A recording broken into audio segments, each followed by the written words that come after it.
Hey everybody, welcome to the second Otter Anime Podcast. I'll be your host today, Sea Otter, and also as the co-host we have Joseph.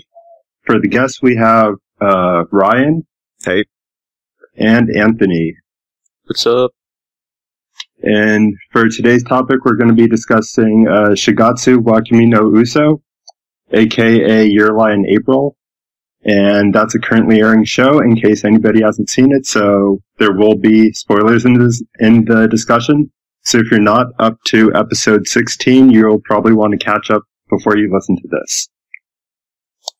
And to kick off the discussion, I just want to ask everybody, how do you think the show's going to end? Let's just hear from Anthony first. Well, I think it's pretty obvious that a certain main character is not going to live to the end of the series. Yeah, I mean, kind of obvious because, I mean, she's obviously dying, and then you have Kosei's mom, who she's kind of acting like. Yeah. But, how do you think it's going to end for Kosei, though? I think they're setting it up where he, gets over the thing that, his mom left him with, you know? Because, ever since his mom died, he, has been able to play, because he, can't hear the notes. I think he might, get over that when Kaori dies. Maybe not right away, but I think they're setting up to make it where he'll become even better when he suffers more loss. Okay. Alright, I can kind of see that. And then, Joseph, did you have anything about the ending you wanted to talk about? Yeah, well, I don't know if she can make it all, like Kaori, I don't know if she can make it all the way to the ending. She seems pretty sick now. If they kill her off now, then they could kind of work on, Tsubaki and Kosei's relationship more. So, yeah, I definitely think, Kaori's not gonna make it.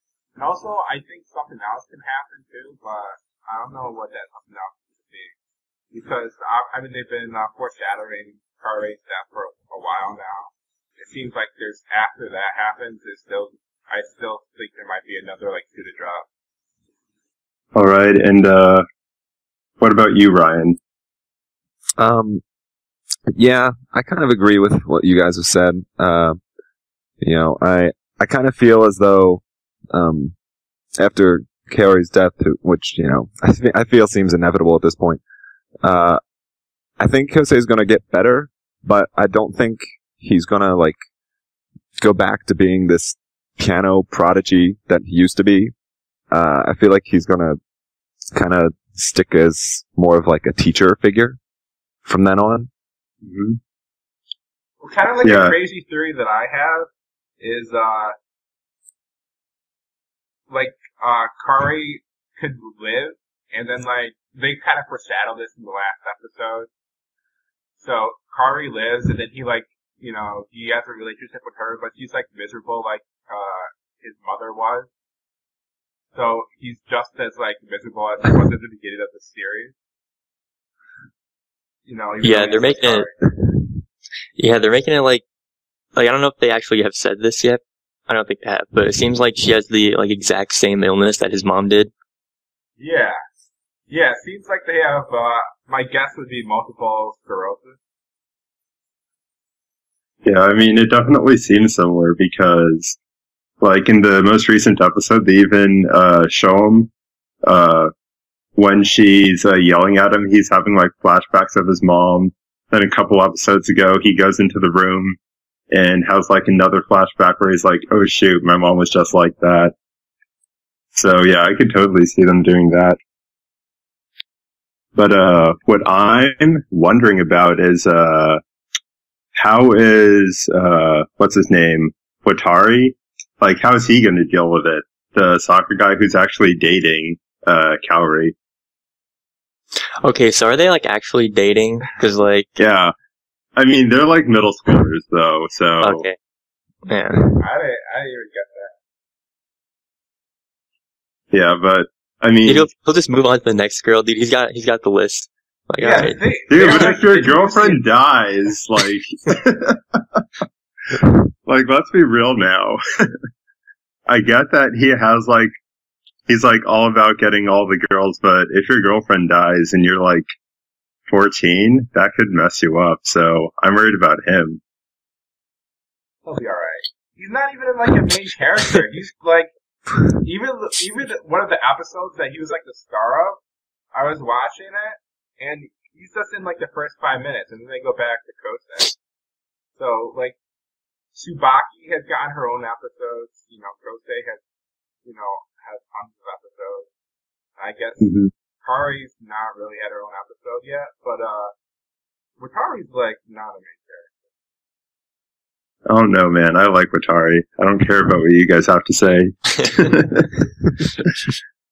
Who was it? Yeah, something that Joseph brought up earlier was about the performance scenes and how they're kind of overdone, really melodramatic. I just wanted to hear what the two guests had to say about that. I don't know. I definitely think they're like where all the animation budget is going.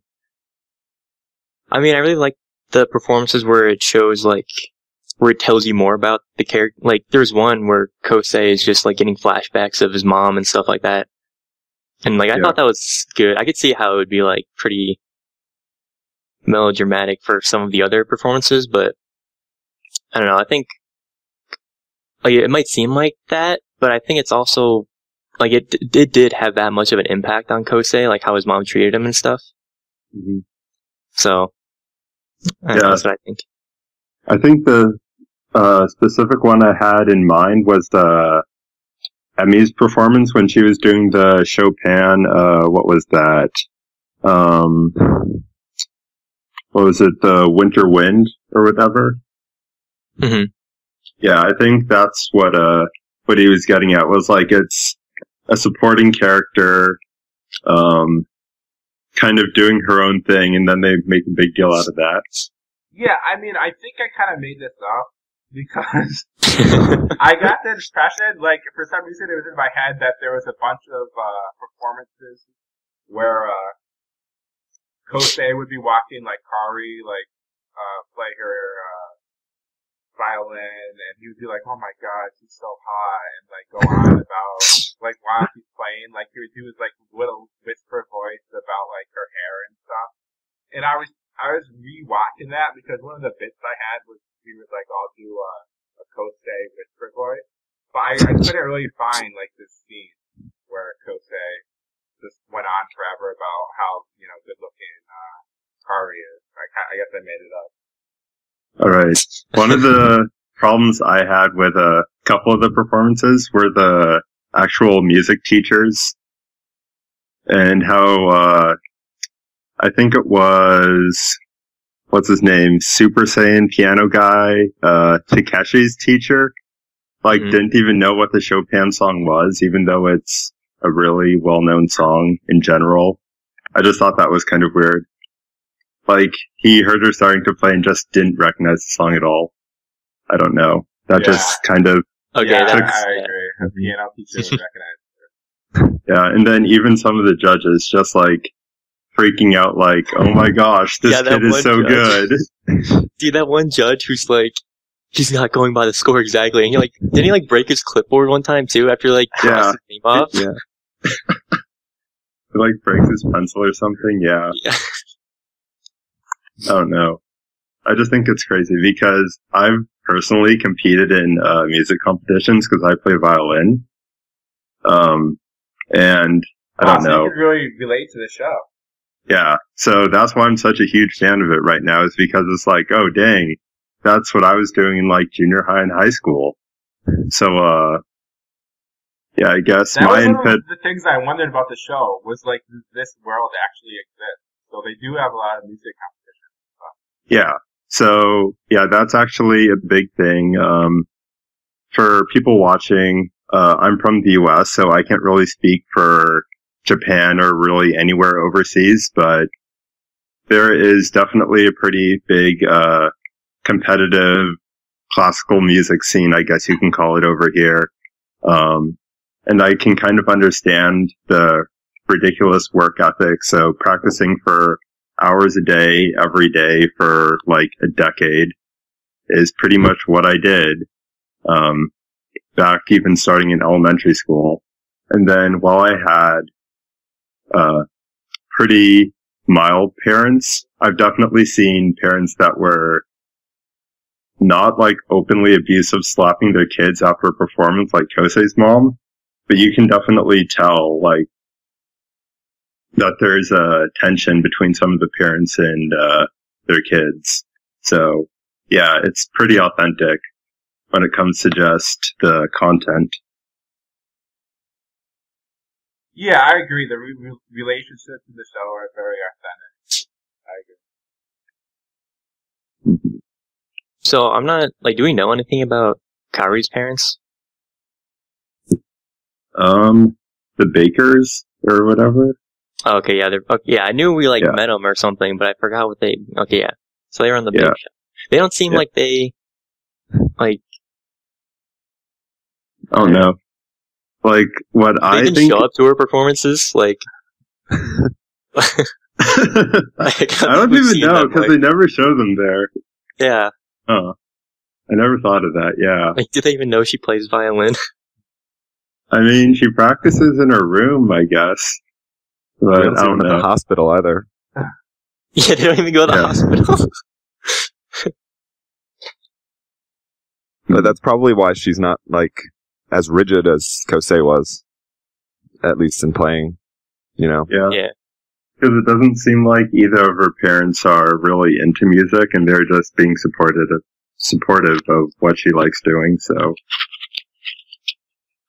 And that's why she doesn't play so rigidly like Kosei. Because everybody says he's a robot and she's more of a free spirit. So, do you guys think that Super Saiyan Gohan and his sister are going to end up together? Oh my gosh.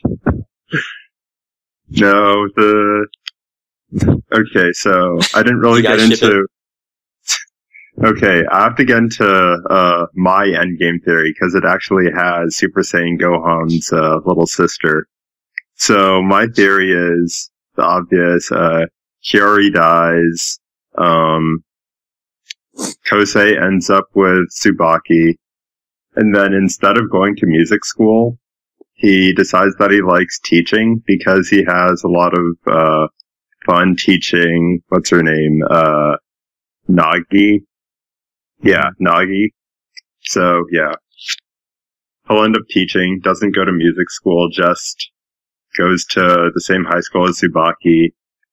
Everything's happily ever after, except Kaori's dead. So, yeah, the new character is just kind of, I didn't see it. I don't get why she's here. I guess so he could teach. Yeah, isn't she like trying to kill him or something? Have another rival. Yeah, what is her? She has some sort of like. Yeah, weird agenda. Yeah. Yeah, she's like really, I don't know. She wants to help her older brother by sabotaging Kosei.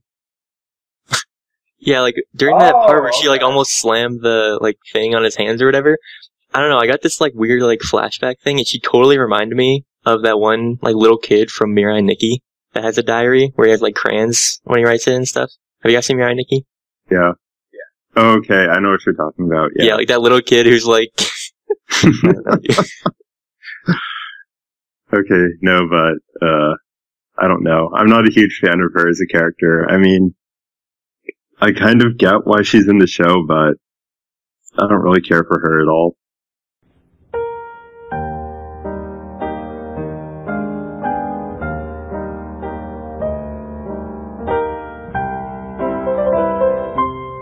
She is merciless, that unbending gaze. Even from the back, she won't let me give up. Oh, I was just recording my edition for the Your Lie in April dub. We talked for another 20 minutes or so. However, I was using the free version of the Moto call recorder, and you have to press continue recording every 15 minutes or the call will automatically stop recording. So that's what happened. I didn't press continue recording. My bad. I'm sorry to the guests and such. The Joe and Otter Anime Podcast have plenty of stuff in the works. An all Tokyo Ghoul show. Wire Harem and Rom-Com, so formulaic and trophy. Also, I have a Death Note video in the works, the Best Detectives and Anime video in the works, the Triumphant Blunders of Madoka movies in the works. Please subscribe to the channel to get all the updates. If you want to email the show, do so at joseph12@yahoo.com. Sayonara.